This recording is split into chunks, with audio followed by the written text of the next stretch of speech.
Your signature does really look cool. Yeah, I've been practicing that since 19.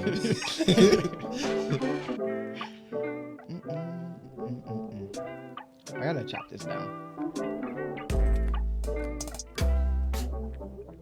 Ladies and gentlemen, welcome back to Caffeine and Creatives. I am your host, X. To my right today, I have a fairly new but good friend, my guy, A-Lex. Yes, sir. How you feeling today, my guy? I'm feeling good, man. I'm just grateful to be alive, grateful to be here with you, and I'm just ready to share what God has shared with me. Hey, see my guy already over here, just ready to drop this knowledge on you. So, first question I ask everybody on here: what is A-Lex's caffeine? What is your wake up and go of choice? Like, what gets you going in the morning? How you start your day? So like right now, you see, I got a little hot chocolate next to me, but when I wake up in the morning, I like to start with fruit. You know, I always go and get cantaloupes and honeydews and apples and you know what I'm saying? Them types of vibes like that. That's what gets me feeling good in the morning. I just started buying whole pineapples and mangoes. Oh, that's real deal. And cutting them up at the house. But you don't know how to cut them up. What you talking about? What? I will call my wife right now. I need video. I'm lying. Bro, I be chopping them up. Mangoes are hard to cut. I had to figure that one out because the whole pit situation in the middle. But we here. Yes, you got to work on that. We here. Tell the people a little bit about yourself. How are you a creative? What's your creative outlets of choice these days? I have several. Music first. You know, I've been doing music for the past 12 years.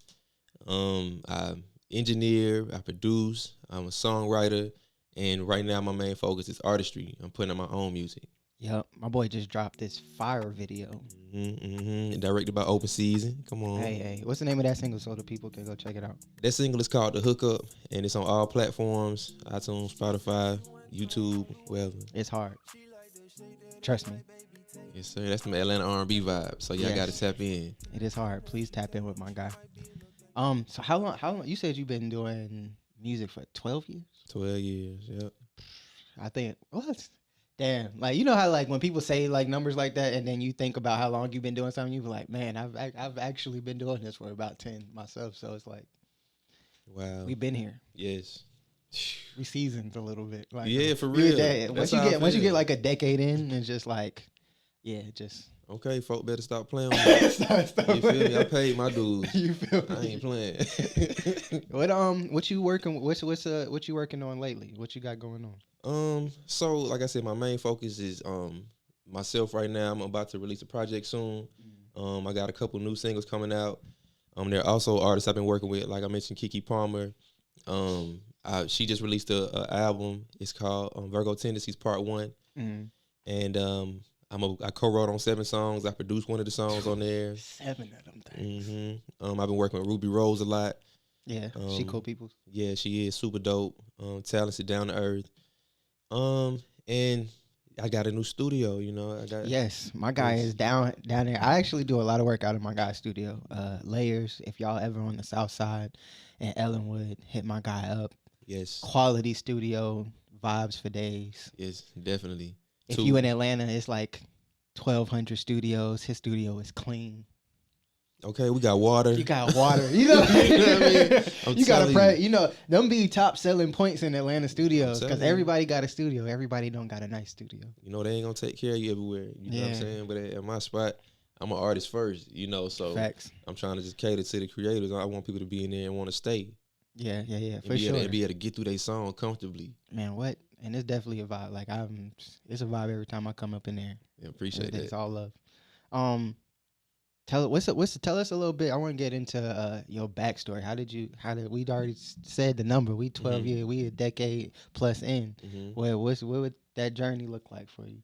So I was introduced to music my senior year in high school when I first found a love for it. I used to just be. My mom had it. She had a little Yamaha keyboard with a 5-sound sequencer. And I don't even know what got me started playing around on it, but I just was doing it, and hours would pass. And from there, I was like, well, dang, you know, I started at 1 and it's 9. I never tried music before, but for all this time to pass, it must be something in there. So I decided that it was something that I wanted to really pursue. And as soon as I shared that with my parents, you know, they really pressed the issue about me getting in school for something that I just whatever I wanted to do. So I enrolled in college at Art Institute of Atlanta, and my major was audio production. Yep, I ain't gonna hold that against you as a full self. I'm telling you, man. look, Art Institute of Atlanta was cool, but it was so expensive. You know what I mean? I feel like all of these education programs, you know what I mean, that's just charging like that. I feel like it's unfair, you know. But I will say that me going to school did give me an advantage over a lot of other people that's doing the same thing I'm doing. Like Fact. I got the experience in the field, and I have the technical stuff. You know, I know the language as well. So that was important for me.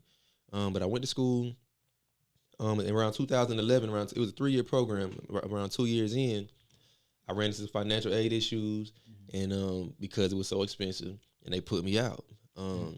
So from then, I decided like I was already performing. I was in a group called The People. Me and my boy Worm was already performing. Was making our own beats at this time already, and you know, when the group ended, we ended shortly after that.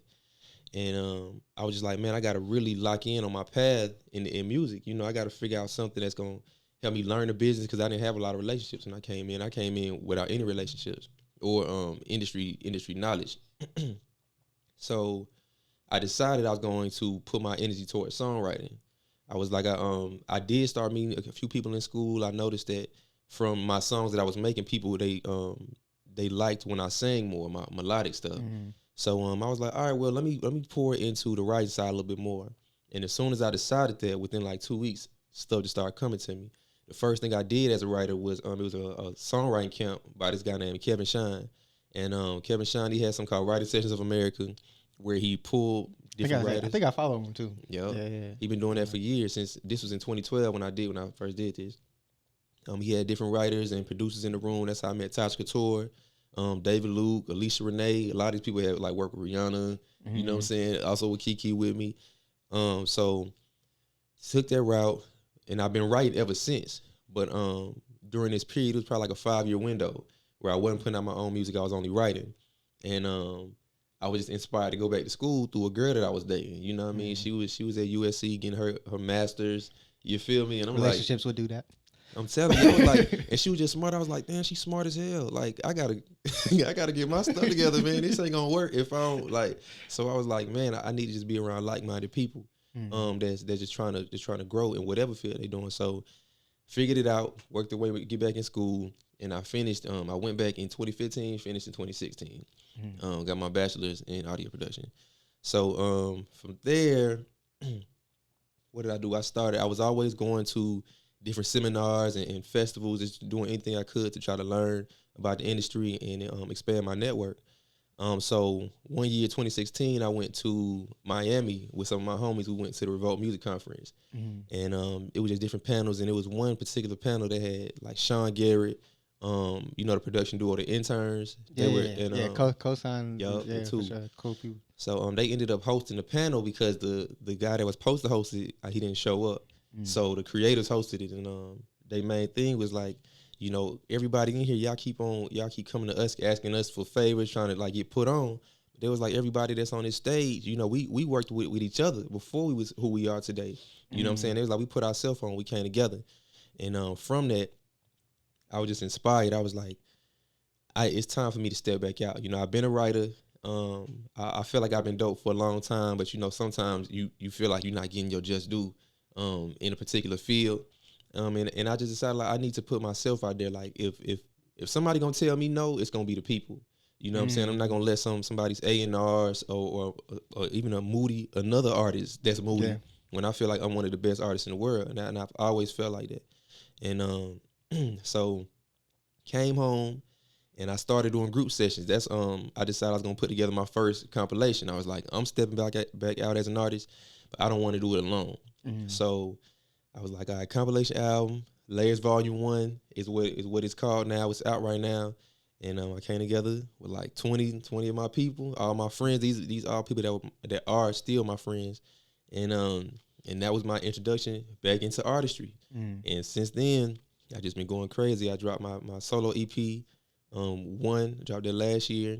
I've been releasing singles and videos consistently. Going crazy. Since, like last year I did 20. Like my first time back on stage since 2011 was last year in March.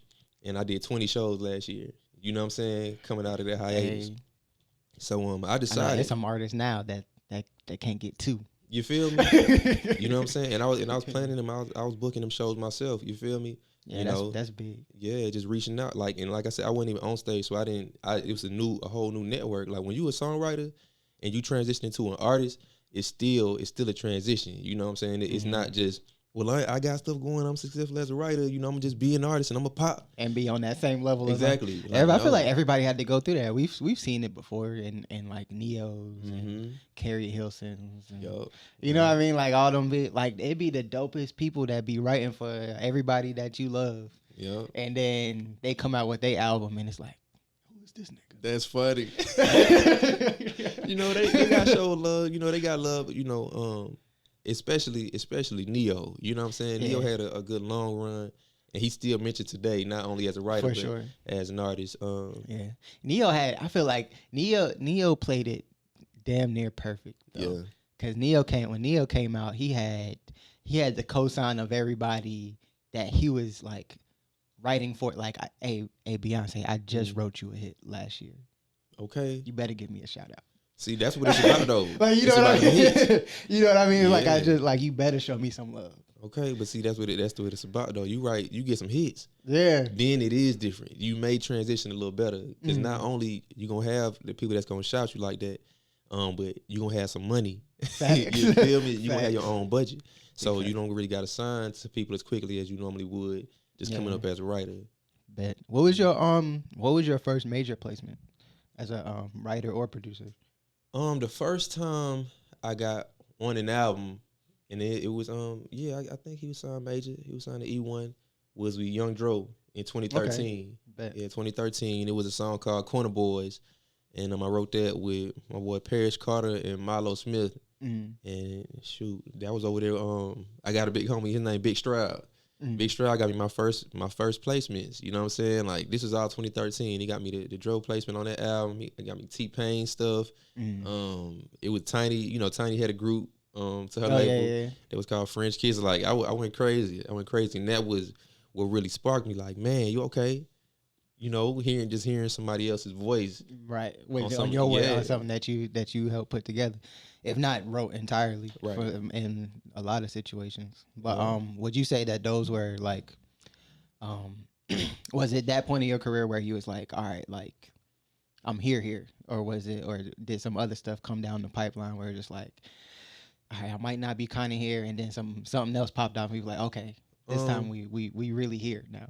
Honestly, I didn't even feel like that. You know what I mean? A lot of my accomplishments throughout my career, I wasn't able to fully enjoy because I always felt like I felt like I should be further than I was. So I was like, man, I'm not where I want to be. So it would be great things happening. Like even in 2017, where I was a part of a song with Musiq Soulchild that was Grammy nominated. You know what I'm saying? Off his album Feel the Real. Like I found out about that Grammy nomination and I was excited and proud. And it was something that helped me, that helps me keep going. But even with that, I was still feeling like, I don't feel like I'm here, and I wasn't able to gain my confidence back until I stepped back out as an artist. Because it'd be like that. Yeah, I felt like as much as people say, you don't need validation, as a service provider, whether you're a writer, producer, engineer, somebody has to approve what you do. And their ear could be right, but just because they're in position doesn't mean that they know the best thing to do. So, just needing that constant validation and me feeling like I had some, and I feel like I wasn't getting that validation because I think it's because I always been kind of modest, and I just honestly I wasn't always asking for what I wanted. You feel me? Just not only in music but in life in general. So a lot of times I wouldn't get what I wanted. But as an artist, I felt like it helped me start having fun again. Like it's not so much, it's not so much pressure where it's like somebody else gotta like this. I can say how I feel, what I want to say, and as long as it's dope, it's gonna go. You feel me? Like my success doesn't depend on the okay or the green light or the mood of another creative. I think I'm learning that now. As far as like just I've been practicing speaking up for myself, like creating my own voice. Like I'm the guy that like I come in the room and I just get it done, but there's not a lot of conversation that goes on between the task at hand and me, like seemingly like surpassing expectations of what's supposed to happen. And like that's a gem in itself. Like I wasn't getting what I deserved because I didn't ask for what I wanted. No cap. And most of the time it's like you probably do deserve exactly what you feel like you deserve, but because you didn't say like, hey, let me get that. Let me get. I need that. Let me get that. I need that. And most times, like what I've learned now, especially in entertainment industry, like this shit crazy. It's like most people like they'll look at you, they'll see exactly what you worth, see exactly what you deserve, and if you don't ask for it, it will not give it to you. You got to go for yours. Yeah. You know what I'm saying? You got to make it clear that you ain't doing it unless you get what you deserve. You know what I'm saying? Yeah. And it's like in hindsight, like you look back on like all of these supposed like divas and like people that have like these long like rider lists and stuff for their shows, and it's like a lot of them in most situations they just like it's a not necessarily, I don't even know what the word for it is, not a complex, but it's like you have to assert that like, all right, this is what I'm worth. So it's like I'm not even asking for this because this is what I want. Right. It's like I'm asking for this because it's like I need to set the precedence of like I need to be comfortable. This should be easy for me. Exactly. You know what I'm saying? If I'm bringing all this to the table and this is what I'm asking for, you need to do it. Yeah. You know what I'm saying? Yeah, for sure. Because I already know what the ROI of my work is. Yeah. At this point, you know what I mean? And like I think I think reasonable stuff. You know, sometimes there are people that just disrespectful. You know what I mean? For sure. And OD. But sometimes, you know, it's like, all right, I just need this to be comfortable because, yeah. The more in most cases, it's like the more comfortable I am, the better work I'm gonna get for you. Like exactly. Like I'm here. Like I feel like we're in the space of like our careers now where it's like, I'm not showing up to do a job anymore. I'm showing up to do my work. Like this is why I'm here. Like like I woke up to do this. You just happen to be the person that asked me to do it today. Right.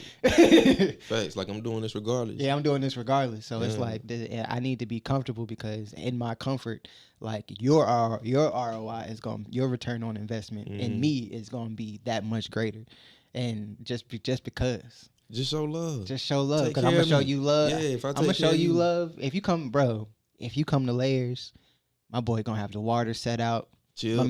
My man got chips. He got the candy. You feel me? He got a couple bottles. Hey, go ahead, pour you some. Yeah. You know what I mean? if that's what you need, you know what I mean. Getting your vibe, and it's all love from there. What is something based on like all of these life lessons that you've learned over the course of decade plus? I always like to ask like the people that come on the podcast, speaking to I usually try to target like the right out of high school going into college. That 18, 19-year-old. It's like especially in 2020, like more people I feel like more young people are following their passion and dreams coming out of high school than like when we graduated. More so. But there's still a lot of creatives I feel like that have the safety net, which I'm not saying like, and I said this in a previous podcast, like go to school, stay in school. If it's beneficial for you, definitely go to school. I'm not saying don't go to school, but there's a lot of students and teenagers coming out of high school, and they're stuck between. I know I was stuck between that academic route and that passion route. Like this is what I would do for free. But I'm gonna go to school to be like I almost went to school for forensic science. You know what I mean? That would have been lame. It would have been lame. You feel me? Like it's just like it's not because it's like I'm smart enough to get it done, and I know that I could come out of college probably making $80,000 a year maybe. But you gotta love that. But you gotta love to do it. Like you gotta be able to like. Can I do that every day until I'm ready to retire? And I don't think that was it. it was just gonna make me a little. It was gonna make me comfortable for a little while until I got fed up with it. But my question to you is, what is that advice as far as like your journey on not necessarily making that decision, but based on your experience, like what is some advice that you would give that young person coming out of high school that may want to be a writer or artist, and they're not necessarily sure if they might feel like they have the potential. They might have some connections, they may not have any connections at all. What is some smarter routes that you feel like can achieve that same goal with patience? Well, I just think that, whatever you decide to do when you come out of high school, you got to know why you're doing it.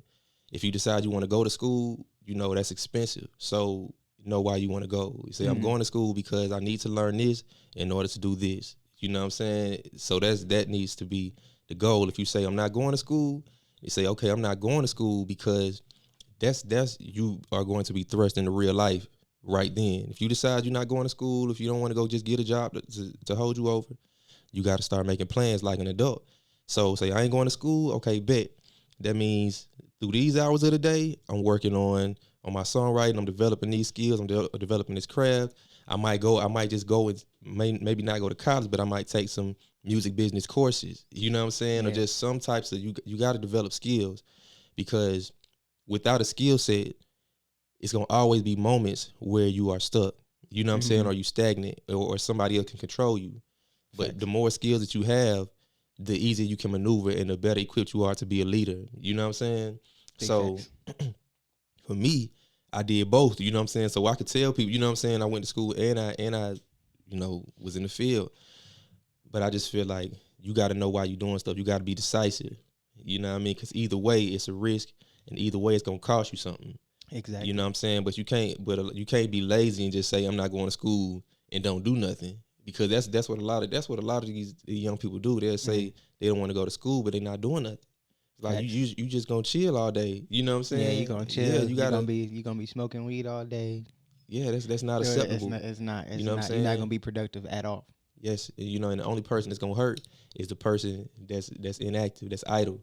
So just don't spend no time idle. If you're not gonna develop yourself in the academic sphere, whether it's school, just be working on yourself at all times and write down some plans. You know what I'm saying? No, just have a plan. Don't just be out here freestyling it, because you'll look down 10 years down the line and you haven't developed how you needed to. You know what I'm saying? And you're not where you want to be, and you just be stuck. Facts, gems all day. I'm gonna ask you this question, and this is a new question that I haven't asked, but I've thought about the question, and I feel like I'm about to start asking this question like every podcast. As a creative and as a writer specifically, I guess, but not necessarily. It doesn't have to be specific to writing. What do you think is your most valuable habit? My most valuable habit or my most valuable skill? Your most valuable habit, not your most valuable skill. Like this is something that, like, at this point in my career, like, it's almost like clockwork, but I do this every day, and it's probably giving me more than anything that I practice. Like this is, you know what I mean? Because I think we all have like those, like, this is something that I do without even thinking about it. But like if I didn't do this, like a lot of this stuff wouldn't happen. Like, you know what I mean? What do you think that would be for you? I hope this don't sound corny, but I really feel like, my habit is studying. Like when I'm listening to music, whether it's all day, and I've been doing it since I started music, and I feel like it's a huge factor in my talent level today, is because when I'm listening, I'm breaking down songs without even knowing it. It's just a habit. Like I'm listening to it, I'm like, okay, that's a harp. Okay, that's that hi-hat, you know what I'm saying? That sounds like a 16th, Yeah. That's a 16th. Okay, on this part, they switch to the piano. You know what I'm saying? Thanks. Okay, and I'm not. It's just something that I like to do. It's not something that I'm like, okay, I got to do this to get better and be the best I can be. It's just I'm just doing it. I would go to sleep. When I first started, I would go to sleep listening to music and just be tapped in like that. And I think from that, it just made me, like, I keep talking about being a leader. It helped me be a leader in sessions. It helped me be a better producer, because to me, hit making is just as much about mindset and approach as it is about talent. Because you can have all the talent in the world, but if you don't know what a hit is, if you don't know what a hit sounds like, you don't know, you know what I'm saying, your approach could be wrong. You know what I'm saying? You could be like, I want to say these type of words, but it's like that's not what's popping. You know Facts. what I'm saying? I want to make this type of beat that ain't what's popping. So you gotta know, you gotta be in tune mentally and and musically. Yeah, I think that's definitely become a very blurred line, especially in the music realm. Like, people go to the studio every day and they making these songs, and just because the 808 hit, they be like, "Oh, that one gonna go." Mm-mm. That one gonna go. When the last time you listened to, like, how big? What is a hit to you? You know what I mean? Is a hit like your homies saying they fuck with it? Right. Because a lot of people, a hit is they homies fucking with it. That ain't a hit. Because your homies might not know. Like I'm saying, like if somebody not studied, if they don't understand the landscape, then they can't tell you what a hit is. They can like it. Yeah. They can't tell you that. I have that conversation with a lot of trap artists. It's like, when the last time you listened to more than 3 top Billboard 100? Exactly. Intentively, like. Right. When last time you looked at the charts, period, and see what, you know what I'm saying? Yeah, actually looked at the charts. Yeah. Like, because they'll be like, I know a lot of people is just like, yeah, this one we about to go number 1 with this one. Like, you don't even know what number 1 through 10 is right now. Right. I'm telling you, bro, I can tell when artists don't listen to other artists, don't listen to music. Mm-hmm. You know what I'm saying? You know, some people are like, all I listen to is myself. Because they want to be like the greats, but the greats can do that. You know what I'm saying? Like, you hear Lil Wayne used to say that all the time. Like, I just listen to myself. Wayne is one of the greatest. Mm-hmm. You feel me? So he had already put in that work. He don't need to listen to nobody else. They gonna follow him. Yeah. But a lot of people, they like, I don't listen to nobody else. Yeah, that's almost like a Drake too. Exactly. Like Drake can do that. You feel me? But it's like, you know, you could tell. I'm like, by their beat choice, you know what I'm saying? By their melodies, I could just tell, like, you're not tapped in. Yeah. I think that's a major key takeaway from this conversation for sure. Because if you're not like, whatever you want to do, this doesn't have to be on like a music level. Like, whatever it is that you're trying to get tapped into, you have to be tapped into. Facts. Facts. I feel like a lot of people want to be a part of something, to be a part of it, not to actually contribute to the culture of what's actually going on. Like, you know what I mean? Like I want to be a rapper because rapping is cool now. It cost me $200 to make however many songs. I'm trying to tell you. However many songs I want to make in my bedroom in the closet, and it's just going. It should pop off. I got 5 mixtapes ready to go. You know what I mean? You got 5 mixtapes. Like, why you got 5 mixtapes ready? You ain't dropped none of them yet. You don't even know if you don't know if nobody feeling you at all. Yeah, I know. I don't want to hear none of them. Play me 2 songs. I don't want to hear your 5 mixtapes. I don't want to hear your 5 mixtapes, and it has nothing to do with like what I feel like your potential is. It's just that I don't need to hear all that. I don't need to hear all that. Yeah. Somebody know in the first 10 seconds. Facts. If I want to listen to, I know in the first 10 seconds if I want to listen to the rest of your music. No lie. And that's just the way it is. What is let me think. Cause you dropped like, I didn't expect you to drop so many gems in like one sitting. Like, it was just like, it's like there's not like that's the podcast right there. It's just like all the gems in the world. Like, if you want to, it's always more. It's always more. So I mean, what is some stuff that you feel like? Oh, what is some stuff that you feel like at this, even, because I think this is very big to touch on. Like, even 10 years in, like what are some difficulties, and like what is that threshold that you're hitting now, even being seasoned in the game? So right now, I've been a little conflicted because I'm finding more success as a songwriter, but a lot of times when you write for other artists, you know, nobody wants to, I won't say nobody, but it's very few artists that want to talk about something that's potent. Everybody wants you to be real vulgar and explicit, you know what I'm saying, and shallow. And, you know, you can have a bar like this, it might sound good, but I'm just in a space where it's like, man, with so much going on in the world right now, I've been thinking about myself, you know what I'm saying, and who I am and who I want to be in the industry, and how I want to contribute universally, not only in music to get money, but how I want my art to contribute universally. And, you know, I'm just like, you know, as an artist, I know that I can be myself. You know what I'm saying? That's why I say it just give me so much freedom. where it's like, man, I can say whatever I want to say, express it how I would express it. But as a writer, I am in a place where it's like, I would really love to just be able to work with artists that have something to say, that want to say something real, and have hit potential. You know what I'm saying? I want to top the charts with potent content. You know what I mean? Facts, I feel that. I don't want to just, because I want my stuff to last forever. I really want my music to touch people's heart, and they can carry it with them, and it'll make them better. You know what I'm saying? Maybe it'll, roll over onto their family. You know what I mean? Yeah, for sure. I want stuff that people can really take with them. So that's just been me kind of like refocusing and, just getting my identity in line as a man, you know? I feel that. What are some, do you have some examples of who might fill that void for you now? Not necessarily like an artist that you're working with, but like maybe somebody that is out now that's just like, I feel like this person gets it. I'm gonna say this, because the artists I'm about to mention, they got both sides of the spectrum. You know what I'm saying? They got the ratchet, but they also do make music that's about love sometimes too. Like, I really like Chris Brown. I think Chris Brown, like, he's an artist, and I think he is open to talking about something that's, you know what I mean? That's really love. You can be with your woman, and they be like, hold up, this ain't only about fucking. You know what I'm saying? Like, that's cool. You know, I like that too, but this ain't all it's about. You know what I'm saying? It's so much more. I'll say I like Lizzo. You feel me? Because she knows how to connect to the masses, where she can say something where it's kind of light and easygoing, but it's really meaningful. You know what I'm saying? Like, a lot of her songs are super empowering, and it shows in the reaction that she's got and the impact that she's made. Who else? I like Childish Gambino too. Childish is a good one. Yeah. He's on another level of genius to me, where he can make something very potent come off so simple. Right, like the way that This Is America went ham like that. Yeah, bruh.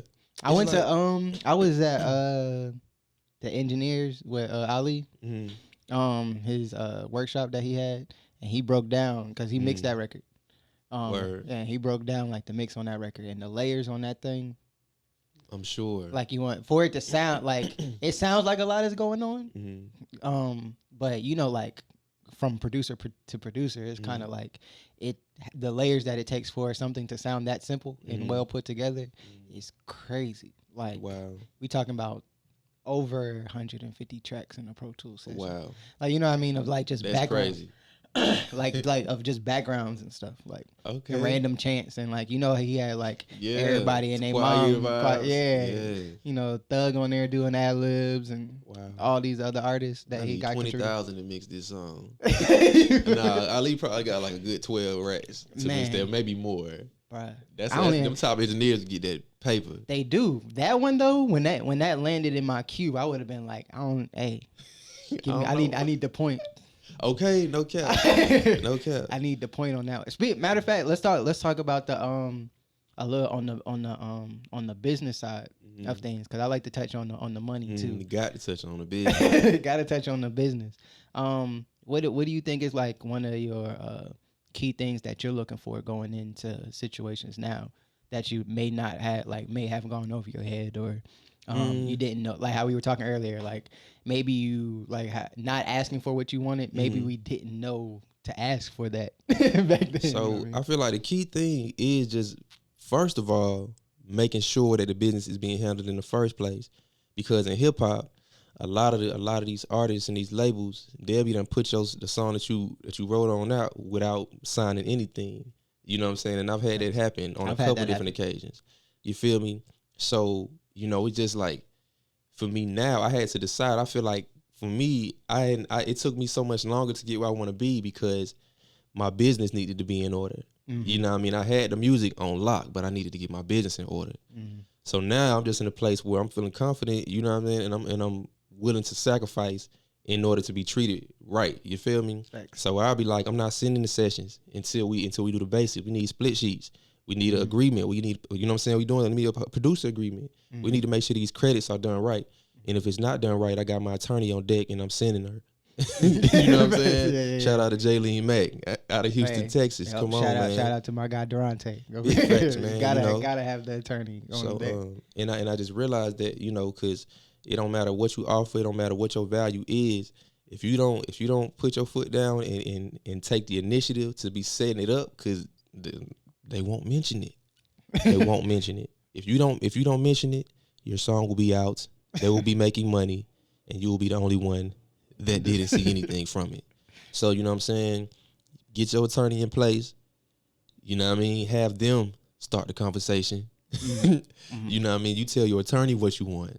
Yeah, I learned that. I learned that part too, because it's like once you learn that the business needs to get handled, you have to get over that hump of like trying to figure out how to take care of the business without messing up that creative vibe and relationship, which is huge. Like there's some people you can work with, and like if you bring up a split sheet too soon, then they just like they offended.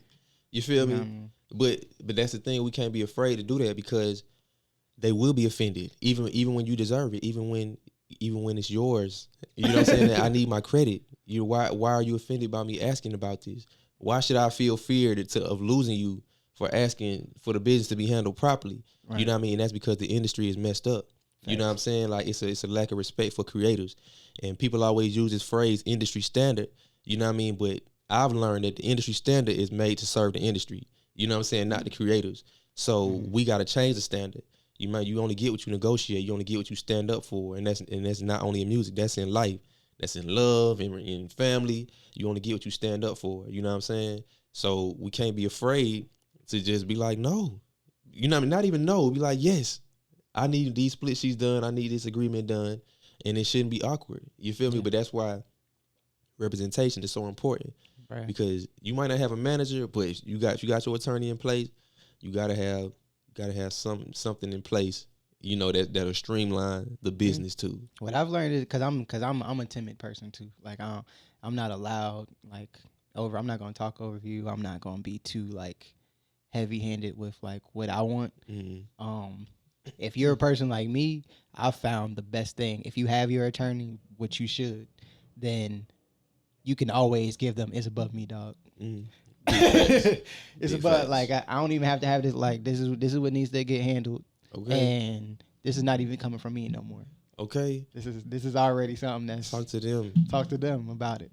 And it's so much easier to pass that off and like get it handled that way than it is having to go through the whole emotional. Because that's what they'll do to you.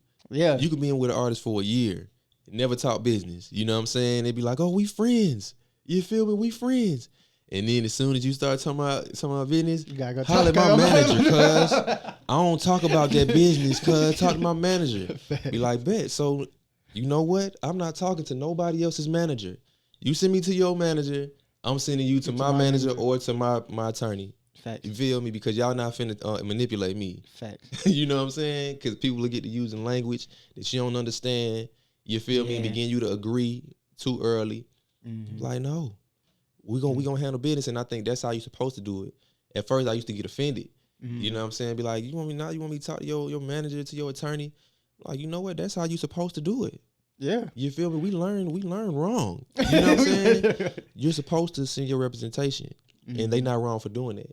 Facts. So if that's what they want, then cool. But just you got to understand what it is and be real with yourself about what it is. Is it strict? Are y'all friends for real, or is it strictly business? Mm-hmm. You know what I'm saying? And which if it's strictly business, that line can get blurred. It can get blurred. On who you talking to. But that's why you got to decide. Right. Before you even walk in the room. Yeah. It's like, this is what it's going to be. All right. I got my principles set. And whatever comes out of this is what comes out of this. Because they're going to do what they're going to do anyway. You might be the nicest, you know what I'm saying, most giving soul in the studio. And you feel me? You're going to be the first person fucked up. Exactly. They'll kick you out. You know what I'm saying? Something go wrong, they get rid of you. And you the only one, and everybody else put their foot down. Everybody else handled their business. Mm-hmm. And you the one that's trying to be nice, and you the one that get put out the situation. No. Don't go for that. Do not go for that. So you might as well do what you want to do. You ask for what you want. Do what you want to do. That's what I learned.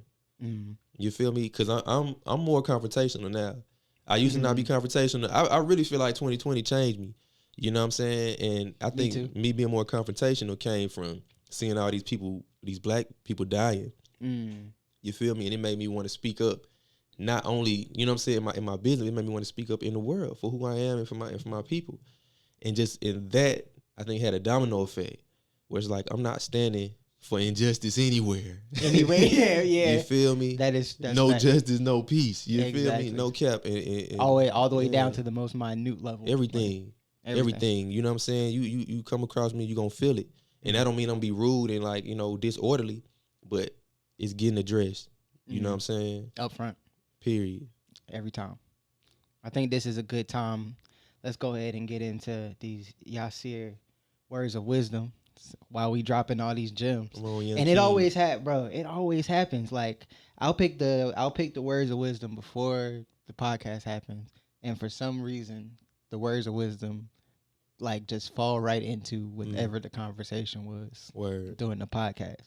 So today's Yasir's words of wisdom are don't ask for what you deserve, ask for what you've worked for. Okay. You feel me? 2, don't give anybody what they deserve, give them what they work for. 3, if you can't give them what they worked for, give them wisdom. I ain't mad at that. So what you mean when you say don't give them what they deserve? Like, what does somebody deserve that they, you know what I'm saying? Because if they work for it. If they deserved it, they worked for it. Facts. Some people, I know some people that walk in and they automatically entitlement. It's an entitlement thing. It's more so it's like this is what I feel like I should get before we even have a conversation about this. I have no problem giving you what you asked for, but the work needs to equate to what you asking for. Big facts. Big facts. And in that same note, like the first point, don't ask for what you deserve, ask for what you worked for. This is what I worked for, and this is what I know I'm gonna give you. So I'm asking you for what I'm working for. Word. And what was the third one again? The third one is if you can't give them what they worked for, give them wisdom. And that's just on the level of being humble. In my mind, what that means is you, especially starting out, and this is always like gauged to like the younger crowd, you know what I mean? Like you might not always have the money to pay somebody what they asking for. You know what I mean? If you can have a realistic conversation and say like, all right, well, this is what I have. How can you, if you can't do this, how can you help me figure out how to get this done? You know what I mean? Which goes a lot further than you don't have to give up on your dreams. Thanks. You don't have to give up on your motives and what you're trying to get done. It just got to be done on a lower level sometimes. Yeah, sometimes because it'll last. You know, wisdom will last. Like you can take that with you. Yeah. You feel me? Because you could make all right decisions for 1 year and change your life. Or you can make bad decisions for 15 years and be in the same place that you started. Exactly. You know what I mean? That's part of the reason why I don't even know if you've seen it. I do a daily 2020 journal on Instagram Live. Not Instagram Live, but on my IGTV. And it's right now, I think today was page 246 of 366. That's really crazy.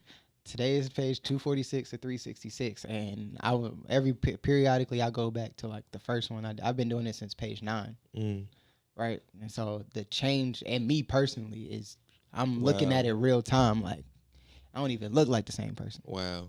From day 9 to day 246. It's crazy.